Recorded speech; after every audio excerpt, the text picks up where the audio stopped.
according to the president. He argued today that there's not inconsistency here. He said they needed to have flexibility. But if you're a business owner, that is inconsistency. It's uncertainty. They don't know what's doing what and when, and if the threats are real or not. I mean, what are you supposed to do if you're a business owner? The first time the president put this on, Canada came in and said, listen, we're going to put $1.3 billion worth of technology on our border. And Mexico came and said, we're going to put 10,000 Marines on our southern border and work with you on it. The president said, okay, we'll stop. We'll pause it for 30 days and see how it goes. The problem was they did put the Marines there. They has helped with the human trafficking, but the drug trafficking is still flowing in, and we're not going after the cartels. All stopped is the flow coming across one part of the border, and now they push it someplace else. But we're saying, let's go after the bad actors. If they're working with you, you still put it. But you say Mexico is not refusing. They just sell these cartel leaders to the United States. We already had the intel on them and told them to go pick it up. It was a big deal, but there's more that can be done. The same thing on the northern border. What the Canadians did is they put technology there. They showed us where the illegal activity was crossing. We're like, okay, if you know where it's crossing, then why aren't you apprehending them before they get to our border? Why are you allowing them to still come in? And then it's been this tit for tat. And now this is a ridiculous thing, right? To figure out here. So this is made up of shit. An ABC. Who said the who? You know, here in Canada we have no news of that. This is ABC for the way. It's true that people are crossing the borders, but they're fleeing the United States. So they're not going to your country, my friend. They're escaping your country and coming to Canada because here we have democracy, and there it's fading out.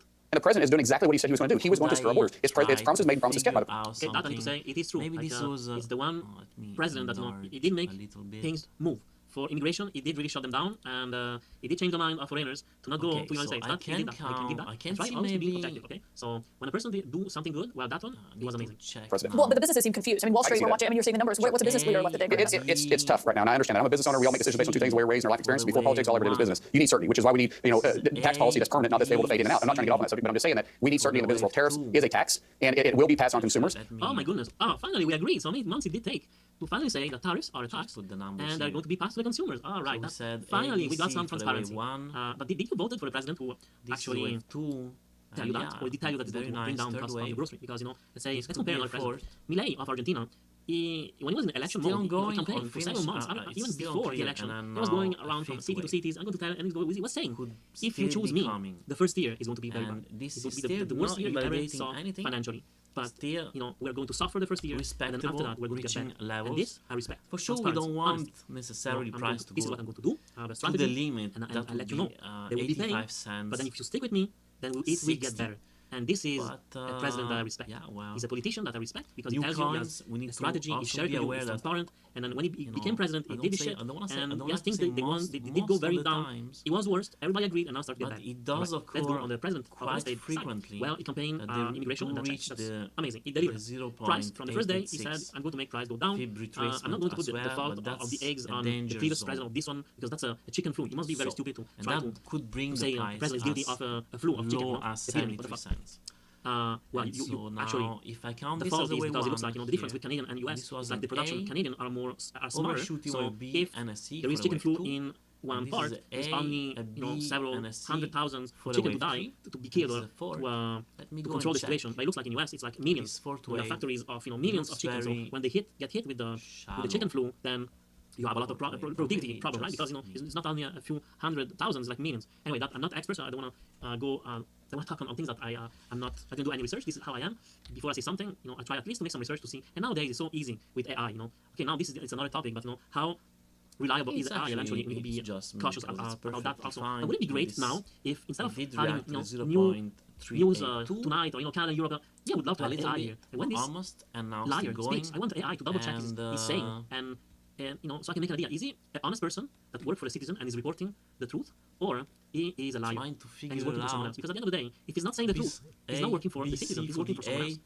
But it also allows us to have open markets. So if you want to have open markets and access to other markets, so let's go past Canada and let's go past Mexico and start talking about the rest of the countries we allow to come in here, that the president says we want to have reciprocal taxes on you. If you're going to charge tariffs on you, if you're going to charge us 36%, we're going to charge you 36%. If you want to charge us zero, we'll charge you zero. Every one of these countries want access to the strongest and greatest economy in the world. That's the United States. We don't necessarily have to have a market, but if they're going to have access to us, we want access to their market. What you just said is important. That a tariff is a tax and it is passed on to consumers. Of course it is. That is something the White House does not acknowledge. That is something that the president, who is a business person, understands that completely. No one understands the economy better than this president. There hasn't been a president that understands the economy better than this president.